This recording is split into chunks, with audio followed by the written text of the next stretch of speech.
Hello, I'm Joko, and I have a quick lesson on task 2 of the writing paper in IELTS.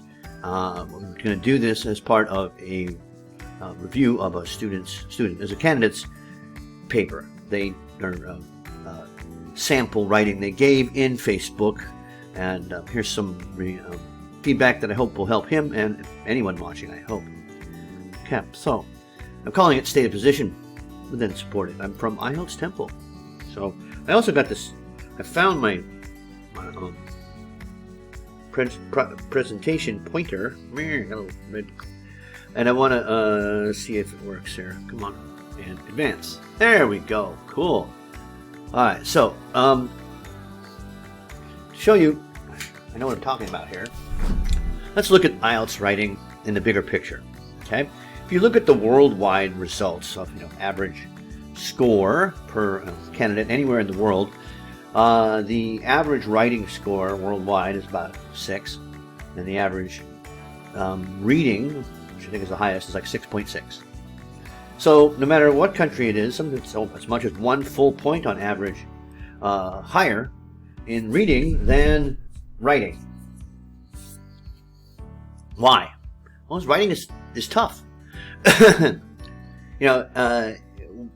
In the writing task, your score is determined by looking at 4 criteria, the band descriptors they're called.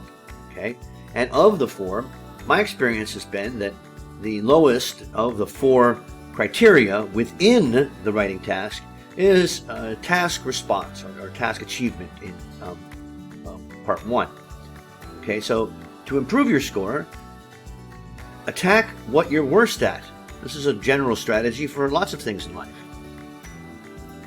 Okay, so here's some quick advice good for anybody when it comes to how to write your paper. Okay, remember, IELTS paper is written to satisfy the band descriptors. That's why you're writing it. Okay, so you need to learn what they are. There's 4 of them, I mentioned before. Okay, and every word that you write in your response needs to have a purpose towards satisfying these descriptors. Okay, so in task response, you want to address all parts of the question, figure out what those are, and these are just 2 quick tips. Support your ideas with reasons and examples, not assertions. This is true. It's true because it's true. Not that. Okay. Second criteria, the brand descriptor, is coherence and cohesion. So you need to paragraph with the topic of each paragraph clearly defined or outlined within a topic sentence. And then also in C&C is connecting your ideas together so that the essay has a flow and a progress to it. Now, vocabulary and grammar I kind of threw together here because when it comes to, say, IELTS tutoring and learning, your vocabulary and grammar can improve, but that's on you. It's going to take time. With task response and coherence and cohesion, we in the education field who specialize in IELTS can help you with that more quickly and effectively, with better results than, say, vocab and grammar, which just require a lot of work. Okay, but in those, avoid repeating the exact words and phrases found in the question, and use a variety of grammar structures accurately. Now there are 5, we consider there to be 5, some people say 9, 5 main question types. And there are different strategies for attacking each of those 5 question types that are different for each strategy. So learn the question types and over time the strategies for each. What kind of question are we going to look at today? It's an opinion essay. These have different words and wordings of them, but most of them are going to, in the academic, they're going to say, to what extent do you agree or disagree? Or just, to what extent do you agree? With a statement. Okay? I've done other videos where we look at how to figure out what exactly it is that they are asking you to agree or disagree with. So here's the question that the candidate presented. Popular events like the World Cup and other international sporting occasions are essential in easing international tensions and releasing patriotic emotions in a safe way. Okay? To what extent do you agree or disagree with this opinion? After the question, there will be another sentence that says, give reasons for your answers and support and use any relevant examples from your own knowledge or experience. Okay, that's in every task too. We rarely see students put that in their question, but it's there, part of the requirements. I advocate that when you analyze the question, ask yourself, first of all, how many parts are there in this question? How many parts do you see?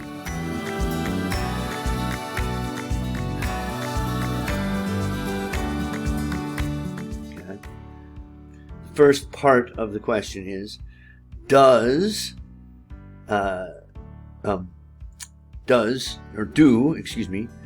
do international sporting events ease international tensions? That's one part. Second part, do those two things help patriotic emotions in a safe way? Does it do that? Because there's two things that it says that it does. You have to address both of those. And the third part is, what is your opinion? Well, actually, let's pitch two parts then. But you got to address both of those. What about the World Cup and other international sporting games? Well, the Football World Cup is given as an example, and you better mention it. Then ask yourself who, what, when, where, how, and why. Who are we talking about here? Patriotic nations, those that have tensions. This question does not apply to, let's think of a country that has no patriotic ambitions at all. Madagascar. Okay, Madagascar does not have any tensions with its neighbors because it's an island. And here is what our candidate wrote. That's the full essay. And you'll see here what I've done is first thing I do is I pop it into this thing called wordcounter.net, and it gives me some stats to think about. Word count's fine. Okay, it's really short, but that's good. Sentence is 14. That's a good number. The longest sentence is 37 words, and the shortest sentence is 8, with an average of 18. That's good. If you find that your writing has average sentence lengths of 25, 27 words, you are trying too hard to write complex sentences that end up being hard to read. 5 paragraphs. Okay, writing time. 25 minutes, which leaves plenty of time to think about your question. You got 40 minutes. Think about your answer and make sure you don't make any mistakes by revising it when you're done. All right, let's break it down. Okay, intro and body paragraph 1. The red indicates a problem with task response. Green is grammar, yellow is vocabulary, and blue is coherence and cohesion.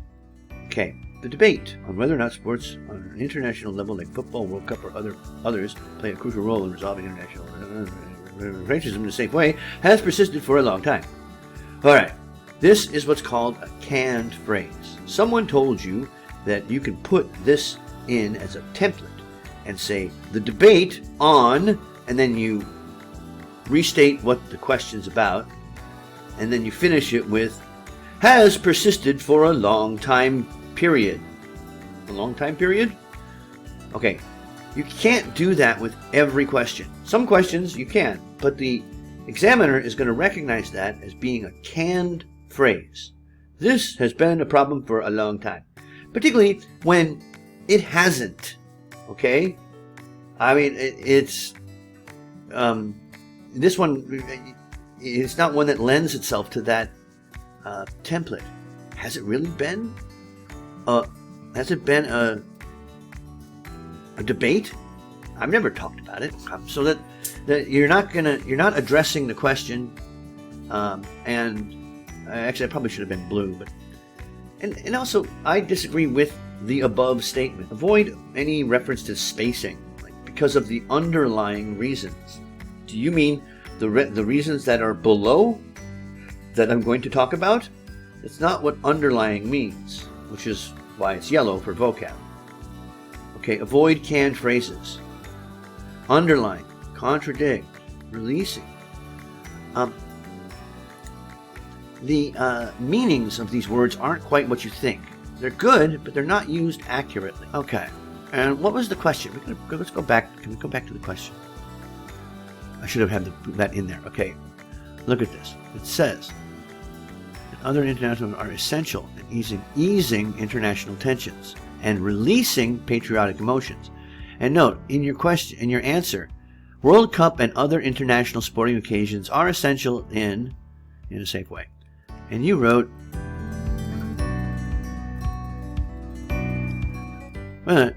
international level football or others play a crucial role, it's different than essential, in resolving international conflicts and expressing patriotism in a safe way. Too many words are the same. You have some paraphrasing in there, but not enough.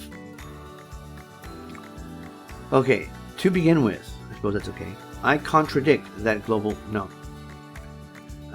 Contradict is not used as a verb in this way. I contradict that global sporting events have any effects on releasing international tensions worldwide. Releasing, you release patriotism, and that's a good thing.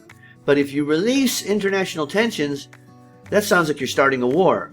Okay, that's not released was used in the question for the other object. It doesn't fit here. Recently, you need a comma after that, a Cricket World Cup series was held between Pakistan and India. That's just a one of them? What was it part of? Oh, excuse me, World Cup. On an international level. Unnecessary words. Okay, because it's between Pakistan and India, it's on an international level. We know that already. Although cricket followers must have been entertained, this is not about whether or not it's entertaining. That's nowhere in the question.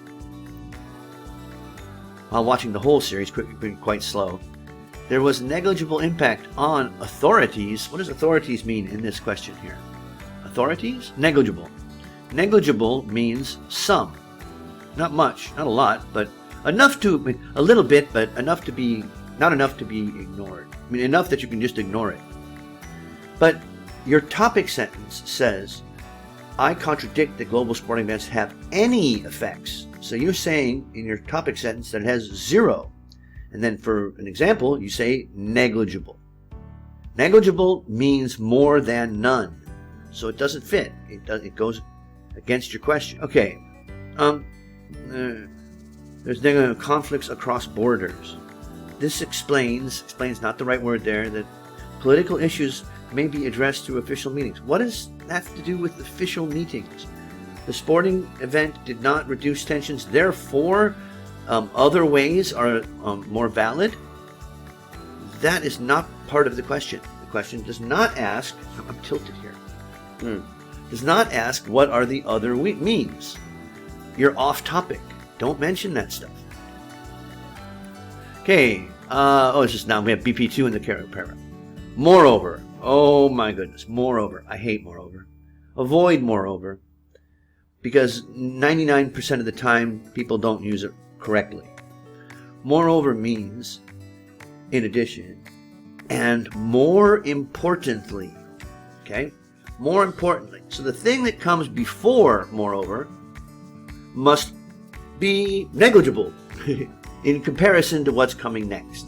It means not just more important, but the thing that comes after the moreover has to be so much more important that it's overriding the first one completely. Okay? And in the first one, you said that it has no effect, and then did not support that. But you said it has no effect. Well, what could possibly be more important than having no effect? Moreover, it is widely observed that most of the citizens failed to express their emotions over international sporting events in a sensible way. All right, now you're talking about the other thing. Well, is that more important than there not being any tensions? In a sensible way. Now, once again, take the example of lately held up. Held up does not mean, it just means held. You must say held. Held up means delayed. Football World Cup. People started bullying the opposite team, opposite team supporters on social media. Oh no! Oh no. Really? They bullied other people on social media? Gasp. That's terrible. This may stimulate envy. Why may? Anger and resentment among citizens, which leads to foster more hatred towards each other. Leads to and foster are almost the same thing. So use one or the other, which leads to more hatred or which fosters more hatred, but not leads to foster. I have no idea what RTA means, and neither will the examiner. Therefore, I believe that international tension can be dealt with on official grounds. Once again, you are off topic. It is not what other means are there to do what these sporting events claim to do. Not a question. Off topic. Entertain, once again, it's used incorrectly. Entertain is highly transitive. Okay, it means entertain needs an object. You have to entertain something. So people tend to entertain themselves, but you would need that themselves in there. It needs an object. Tend to entertain. Be entertained is what you mean to say. These events are not able to resolve serious international conflict. That's not, once again, it's not what the question's about. Is it about serious international conflicts? No. It's about reducing the level of tension, not resolving. No sporting event is going to end the Ukraine war. And citizens can develop more hatred among themselves. Well, that was your second point, but you're using among themselves incorrectly because it's between each other. Citizen, way you've written it, it means they hate each other. They hate the other people in their country more, which is not what your point was. So you've got some good vocabulary, but you're not using it correctly. So don't use it unless you're 100% sure you know what it means. Grammar's pretty good. There's really not that many grammar mistakes.